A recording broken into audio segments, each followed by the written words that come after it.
Andy here from And Designs Australia.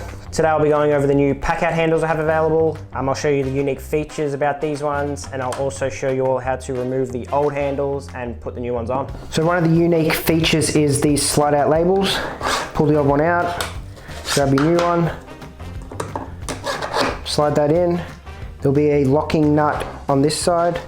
So you want to grab your flathead screwdriver and put it in between the pin and the edge of the box. Push in there and then push, and you can see the pin move out.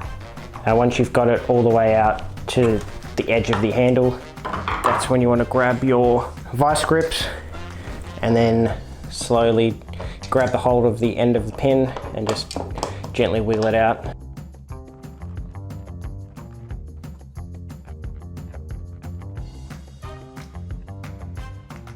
Grab your new handle, pop it in there, line up, make sure the handle is lined up, and then just push them in.